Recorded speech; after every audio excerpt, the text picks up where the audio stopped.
Son 3 décadas de destierro y desunión, 30 años de duro exilio, de extranjero domicilio. Qué pena de son que canta, errante generación. Saludos amigos de Cuba y su historia, parte de la programación en español de la WLRN, Canal 17, Televisión Pública. Mi nombre es Alberto Müller. En el día de hoy, Cuba y su historia se acerca a lo que los historiadores y los periodistas llamamos la historia reciente, la historia viva. Y es un tema que obviamente estamos obligados a adentrarnos en él porque hay un colapso en Cuba, y un colapso que a todo cubano le debe de preocupar. Y para hablar de este tema, hemos traído a uno de los conocedores y analistas más precisos, y lo digo con mucha seriedad histórica, no exagero. Me refiero a Juan Antonio Blanco, presidente de Cuba Siglo XXI. Bienvenido a Cuba y su historia, Juan Antonio, ¿cómo estás? Muchas gracias. Qué bueno tenerte en este programa. Hay una situación interesante y por ahí vamos a empezar, ¿no? O sea, Cuba colapsa, pero han colapsado otras cosas antes. Entonces ahí te dejo el tema introductorio. Por cierto, déjame decirle a los amigos oyentes, Juan Antonio es presidente de Cuba Siglo XXI, un equipo analítico de todo el acontecer cubano. Ahí te dejo para que nos hable después un poco de Cuba Siglo XXI. Muchas gracias. Bueno, vamos a comenzar por el concepto mismo del colapso, porque muchas veces a mí me preguntan, oye, ¿cuándo se cae eso? Y yo digo, es que ya se cayó. La gente no se ha dado cuenta, pero eso ya se cayó. Claro. Entonces, ¿cuál es la confusión? La confusión es que cuando nosotros decimos que ya colapsó el sistema, lo que en Cuba llaman el sistema, que nosotros llamamos régimen de gobernanza, lo que estamos refiriéndonos es al conjunto de reglamentos, leyes, orientaciones, ministerios, instituciones que no son capaces de operar de manera eficiente, que no son capaces de cumplir sus obligaciones institucionales. No proveen transporte, no proveen salud pública, no proveen alimentos y por lo tanto ha habido un colapso de un sistema que es incapaz de generar eso ni de permitir que los ciudadanos por sí mismos emprendan diferentes, corporaciones, empresas, iniciativas que estén destinadas a proveer esos servicios. Eso ha colapsado. Pero cuando la gente, tú le dices, colapsó el sistema, claro, o colapsó el régimen... Piensa que se cayó ya. Exacto, dice, bueno, pero el gobierno está ahí. Claro. Y entonces, efectivamente, el gobierno está ahí, pero el gobierno no es el sistema. El gobierno administra ese sistema. Y además de eso, para su propio, perjudicándose a sí mismo, en lugar de modificar el sistema, de estar abierto a haber hecho una reforma a tiempo, que fuera realmente una reforma y no los parches que le han ido poniendo a este sistema, lo que ha hecho es insistir en mantenerlo a toda costa. Por lo tanto, hay lugares, como fue el caso de Polonia, donde el sistema comunista había llegado a un límite y el gobierno dirigido por una persona que había dirigido la represión.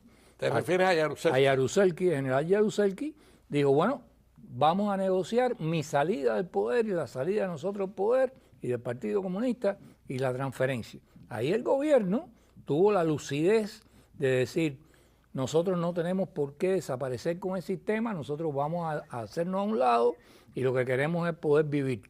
Y entonces hubo un tipo de pacto de negociación entre la oposición, los sindicatos libres, etcétera, y ese gobierno. Este no es el caso. Sí, sigue en el tema. Entonces, eso efectivamente continúa ahí, ese gobierno continúa ahí.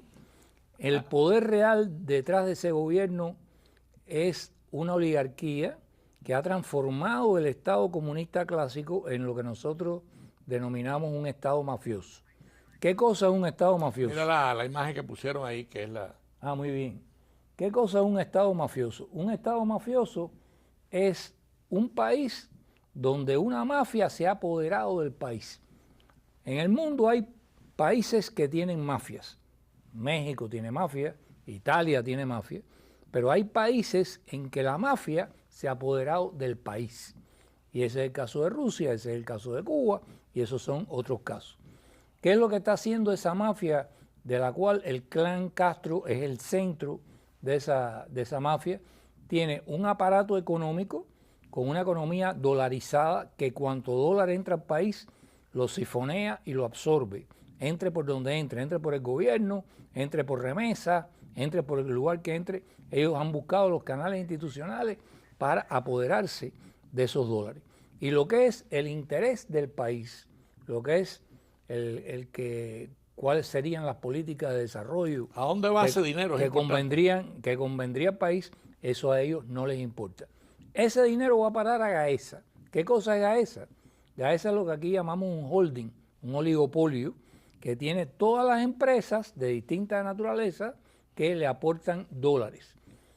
¿A dónde van a parar los dólares incluso del gobierno? Digamos que el Ministerio de Salud Pública se apodera de los salarios de los médicos, que son unos cuantos miles de millones de dólares, pero por ley que han pasado esos mismos militares, ese ministerio, que es un ministerio civil, tiene que poner todo ese dinero en el banco financiero. Y el banco financiero lo controla Gaesa. Y cuando el Ministerio de Salud Pública tiene una crisis como la del COVID y le toca la puerta al banco para que le den dinero que él ha depositado, le dicen que no pueden dárselo, igualito que a cualquier hijo de buen vecino que ha depositado su dinero en un banco cubano o un empresario extranjero que ha depositado el dinero en un banco cubano y le dicen, lo sentimos, pero este mes no podemos hacer extracciones. Entonces, ¿a dónde fue a parar ese dinero? Fue a parar a Gaesa. ¿Y dónde tiene la cuenta bancaria Gaesa? En paraísos fiscales. Las principales empresas más lucrativas de Gaesa, como es Cimex, están registradas como empresas privadas, como sociedades anónimas privadas en Panamá. Nosotros tenemos los documentos que evidencian eso, dados por la propia Gaesa, por el propio Cimex, en un juicio que hubo aquí por la ley Halliburton, donde cuando les reclamaban por la ley Halliburton, ellos decían, pero nosotros no somos una empresa cubana, somos una empresa privada extranjera registrada en Panamá, y el documento firmado por la directora de Cimex lo tenemos nosotros. O sea, la gente vive la ilusión, bueno, la mala ilusión, la pesadilla, de que sigue viviendo un Estado comunista. Eso no es un Estado comunista, es un Estado mafioso. Todo lo demás es paisaje. Ese esquema que tú acabas de explicar es un esquema corrupto. Esa es la corrupción. Corrupto totalmente. Y voy a poner un ejemplo práctico. En la época de Obama hubo muchos inversionistas extranjeros que se acercaron a Cuba. Entre ellos un gran productor de pollos, de carne de pollo, centroamericano. Creo que era el Caporal, me parece que se llamaba el Caporal, no estoy seguro, pero se llamaba el Caporal. Y lo sé porque Emilio fue con Emilio, el colega mío en siglo XXI, fue consultor de la empresa. Ellos fueron a Cuba 21 o 25 veces, porque los obligaban a volver, para al final decirle que no querían el negocio. Esa empresa dijo, nosotros ponemos toda la inversión, nosotros ponemos las posturas, los pollos, los técnicos, toda la tecnología para operar eso, y vamos en tanto tiempo, le sacaron el plan prospectivo, vamos a abastecer el mercado nacional de carne de pollo y van a tener un excedente para exportar. Y entonces lo único que tenía que poner Cuba era el terreno donde iban a poner esas cosas. Bueno, pues le dijeron que ellos tenían que tener el control de la inversión con más del 50% de las acciones. Y se fueron. Y entonces dijeron, pero es que eso no es posible, eso no lo impone nadie. ¿Pero qué es lo que hay detrás de eso? ¿Estupidez? No. Es que a Gaesa no le interesa embarrarse las manos en tierra en ninguna parte. Para ellos más negocio comprar pollos en Kentucky y venderlos a 400% el precio al que los compraron en sus tiendas dolarizadas, donde además es un mercado cautivo, donde la gente no tiene una alternativa para comprar la carne de pollo en otra parte. Pues ganan más dinero. Exacto, no, seguro. Y no tienen que invertir en nada, ni tienen que fajarse con un caporal que esté al frente de la producción, ni nada de eso. Entonces, esta gente no tiene la idea de que su misión es el desarrollo del país, el bienestar del país. Su única misión como corporación privada es el enriquecimiento de los propietarios de la empresa, que repito, son anónimos. Entonces, esa es la realidad de este país hoy. Todo lo demás es puro paisaje y es puro entretenimiento. Ahora, Juan Antonio, hay otros factores clave que sería importante para que los amigos televidentes conozcan. O sea, no solamente es el poder militar, o sea, los otros actores claves, ¿cuáles son? Bueno, en Cuba, en la sociedad cubana, tú tienes esta oligarquía, que es la que tiene el poder real, tienes el gobierno y esta burocracia que no tiene poder real. No tiene ninguno. No tiene ninguno, y que hoy vive con muchos menos privilegios de lo que vivía la burocracia comunista en otra época. Y ahí hay otra diferencia. Cuando tú eras un ministro, tenías un cargo importante en la época de la sociedad comunista, tú no necesitabas salario, porque todos tus privilegios estaban asociados a tu cargo. Tú querías un automóvil, ahí lo tienes. Tú querías arreglar el automóvil, ahí está el taller de mecánica. Tú querías gasolina, ahí la tienes. Tú querías una vivienda, ahí la tienes. Te divorciaste porque te buscaste una querida. ¿Dónde quieres la próxima casa? En el Vedado, ahí la tienes. ¿Quieres una casa para pasar las vacaciones con tu familia? ¿Dónde la quieres? En Varadero, ahí la tienes. Los tipos esos podían guardar el sobre de su salario en una gaveta y no gastar al final del mes. También enviaban un paquete de alimentos. Paquetes de alimentos. Bueno, en aquella época había más alimentos, pero también enviaban paquetes de alimentos y canastas en los fines de año, qué sé yo, y toda esa historia. Entonces, ahora el dinero es el privilegio. ¿Quién tiene acceso al dólar? Y la economía, en la medida que se va dolarizando, está afectando a esa burocracia, que no tiene esos privilegios ilimitados que tenía anteriormente. Claro. Y entonces eso es un factor de malestar en la periferia que rodea a esta cúpula oligárquica que sí tiene todo el poder. Ahí están los otros dos factores, está la población y la diáspora. ¿Vale? Exacto, tú tienes la población, dentro de la población tienes los grupos de oposición, digamos que son los grupos más organizados, digamos con una posición política, etcétera, pero tienes una población que cada vez más expresa públicamente su rechazo a las autoridades y al sistema. Es más, una de las cosas que hemos pronosticado es que van a escalar las protestas inevitablemente, a pesar del miedo, a pesar de la represión. Es muy probable, nosotros siempre hablamos, no decimos nada con total, absoluta certeza, porque en la vida humana nada es totalmente... Hay mucho imponderable. Exacto. Pero sí decimos, es más probable, es menos probable. Bueno, es altamente probable que escalen las protestas con la situación de declive que hay social y económico. Entonces, esa población requiere, y es lo que le ha faltado al país, de un programa y una entidad que la catalice y la focalice en una sola dirección. Claro. Por ejemplo, los venezolanos ya tienen un gobierno legítimo porque han logrado vencer contra marea y viento y marea. Contra viento y marea las elecciones, y ya van internacionalmente a pedir algún apoyo, lo que sea, tienen reconocimiento. Esa población en Cuba, dispersa de esa manera, por mucho que explote, tiene simpatía y apoyo, pero no hay una demanda, no hay una forma de canalizar un apoyo externo. Sí, tienes muchas organizaciones de oposición, cada una tocando puertas por aquí y por allá, no está de más, pero no es suficiente en estos casos. O sea, la estructura venezolana de oposición en Cuba no existe. En Cuba, en este momento, no existe. Pudiera salir de pronto, porque las propias circunstancias son tan apremiantes que pudiera ser que algo catalizara ahí y se creara. Y entonces está la diáspora. Y en la diáspora tienes lo mismo, tienes algunos grupos de oposición, grupos de exiliados, y tienes otros grupos que son organizados, pero más bien para favorecer al gobierno cubano, siendo los representantes de sus ideas y propuestas acá. Pero sin embargo, curiosamente, esta población, la diáspora, es la que mantiene literalmente al 40% de la población en Cuba con sus remesas, sus envíos y sus apoyos. Y como población que tiene ese gran poder económico, es un actor económico de primer orden en Cuba, no ha logrado articularse en una sola organización masiva, no estas que son políticamente focalizadas, que diga, oye, nosotros mantenemos eso, pero nosotros no nos pueden seguir explotando con esto, con esto, con esto, con esto. ¿Y qué faltaría para esa organización, Juan Antonio? Faltaría la buena voluntad de todo el mundo. O sea, nosotros tenemos una gran... a mí no me gusta decir nosotros los cubanos, porque eso yo lo veo en muchos pueblos y en muchos lugares. Pero Lo que faltaría es una vocación de unidad, no de unidad en el sentido ese de centralismo de un partido comunista, pero de concertación. Claro, que no existe. Que no existe. O sea, una concertación amplia.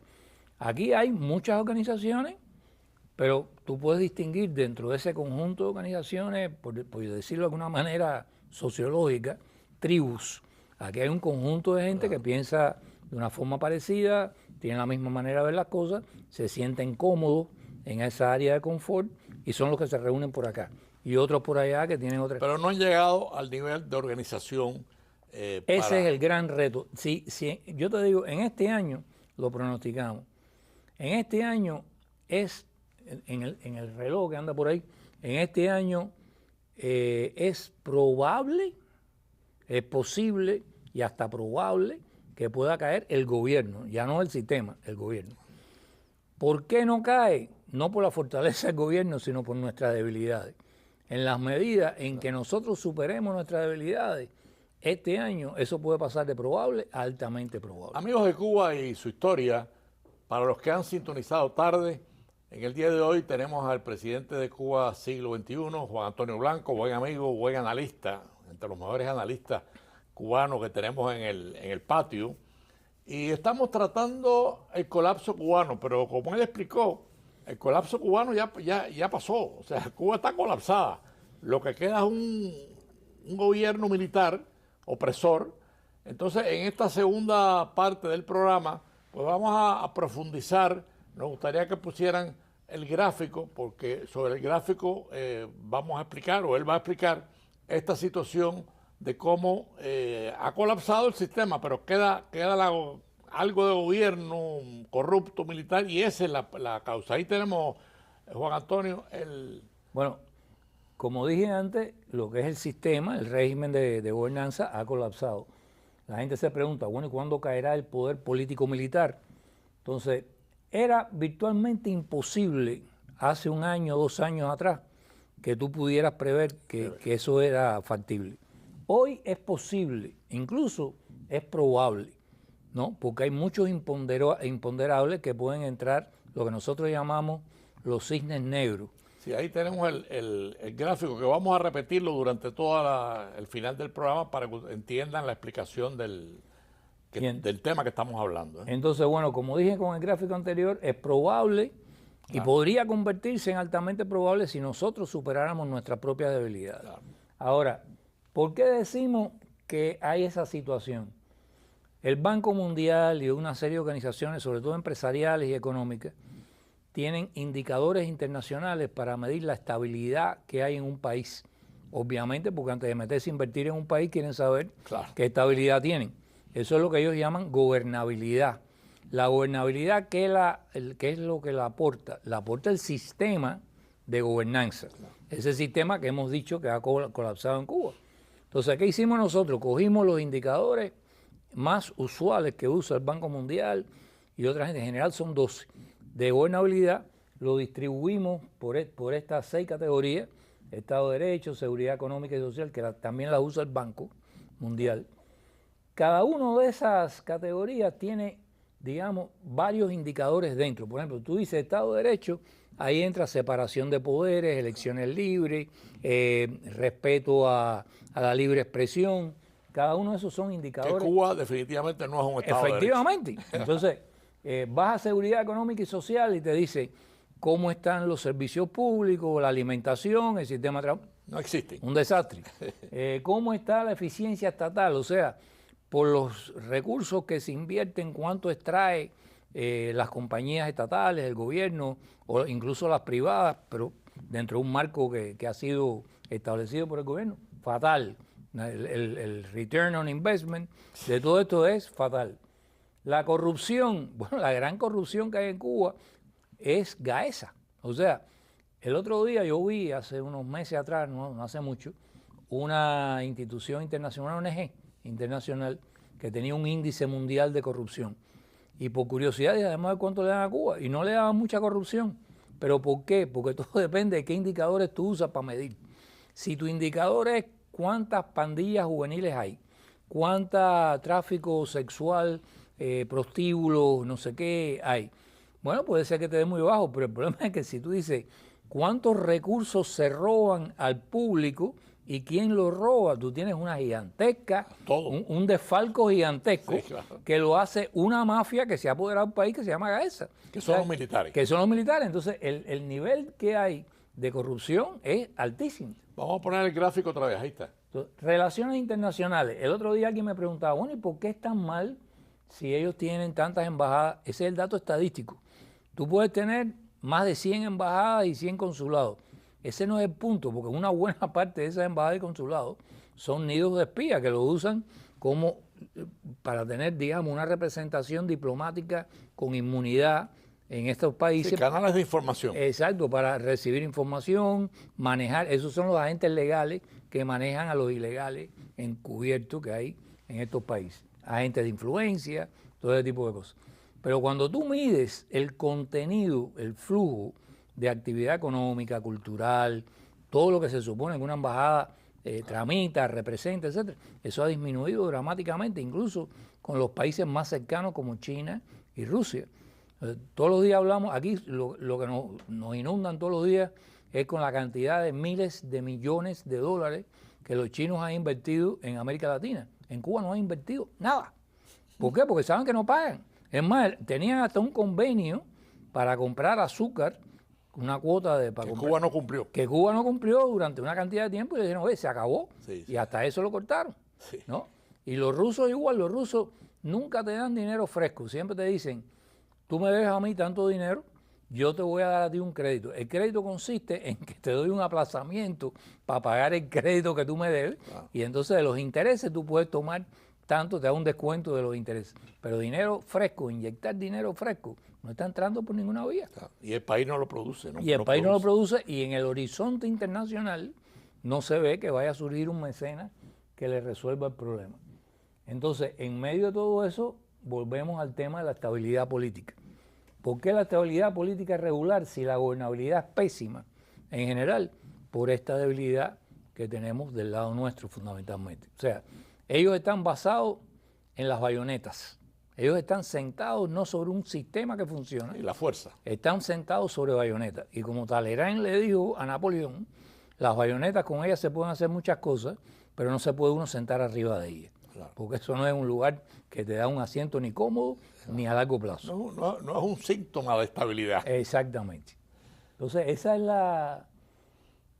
digamos, la evaluación de tipo general que nosotros Pero, Juan hemos Antonio, hecho cuando para vemos el análisis que tú haces de ese cuadro, estamos ante una encrucijada gravísima. O sea, Cuba, al margen de que colapsó el sistema, eso lo sabemos, pero el gobierno también puede colapsar con cierta rapidez. Exactamente, exactamente.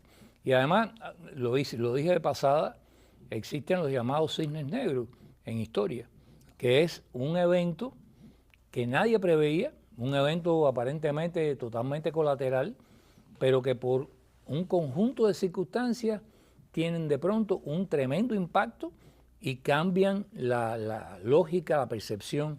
Fue cuando aparecieron unos cadáveres en Rumanía, creo que fue por la zona de Transilvania, que aparecieron unas fosas comunes, qué sé yo, y eso de pronto cambió la perspectiva de todo el mundo, de afuera internacionalmente y de dentro.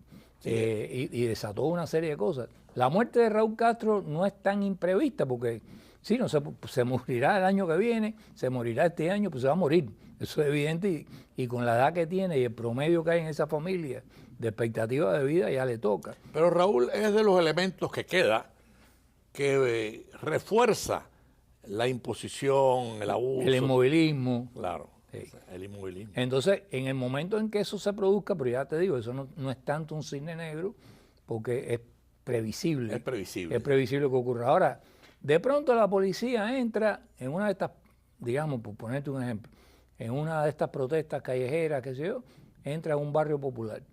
Y hay un policía que a lo mejor no tiene órdenes de disparar, pero que tuvo un mal día en su casa, encontró a su mujer con un amante, sí. Tiene un hombre y saca la pistola y empieza a matar gente. Y eso tú no te puedes imaginar cuántos acontecimientos puede desencadenar. Y no es una cosa que está estructurada, que tú dices, no, pero las órdenes que tiene... No, es que El ser humano no lo puedes controlar al nivel de cada una de las personas. Los imprevistos en la historia son imprevistos. Efectivamente. Llegan cuando uno ni uno siquiera menos se los imagina, ¿no? Bueno, la manifestación del 12 de julio, 11 de julio. Exactamente. Nadie la esperaba. Efectivamente. Ahora, Juan Antonio, nos quedan 3 minutos de programa. Creo que el programa ha sido no solamente muy educativo, sino muy claro en la explicación del colapso. O sea, el sistema colapsó, bueno, ahora falta el gobierno, pero el gobierno tampoco estaba muy sólido. O sea, el gobierno se está manteniendo por la represión, el encarcelamiento, la tortura, pero hay muchas presiones, como acabas de explicar tú. En estos 3 minutos, haznos un repaso de todo el esquema para reforzar la tesis del estudio que ustedes han hecho sobre el colapso cubano en este momento. Bueno, la primera cosa es que internamente el sistema está en el momento de mayor debilidad de todos estos años. A pesar de que ha sido un sistema que ha hecho un tránsito, una transformación de un Estado comunista clásico a un Estado mafioso, ese Estado está en una precariedad extrema. Repito, con el dato de que a pesar del nivel de explosividad y rechazo que hay en la población, todavía eso no hay ninguna fuerza. No se articula todavía. No hay ninguna fuerza que lo haya logrado catalizar para dirigirlo hacia un propósito común. En el exterior están aislados de sus propios aliados inmediatos. La esperanza esta que ellos tenían de que Rusia vendría a protegerlo con su sombría nuclear fue enterrada en las arenas de Siria. O sea, si los rusos no salieron a salvar una base naval y una base aérea que tenían más cerca, no van a ir a Cuba. Yo diría el ridículo ruso en Siria. Exacto, no van a ir hasta Cuba para salvarlos a ellos. Sí. Tampoco están en condiciones, ya lo dije antes, de salvarlos económicamente, ni mucho menos, ni hay esa voluntad. Y además de eso, hay una tendencia internacional, hay varias elecciones en juego en Europa y en América Latina, a moverse el electorado hacia el centro y hacia el centro derecha. Lo que quiere decir que sus amigos históricos de la extrema izquierda o de la izquierda latinoamericana europea están un poco descolocados ellos mismos. Sí, el momento es un momento conservador. Efectivamente, efectivamente. Y aquí tienen un nuevo presidente que a unos les disgusta y a otros les gusta, pero que sí hay una cosa que nadie duda. Es un presidente disruptivo. Sí.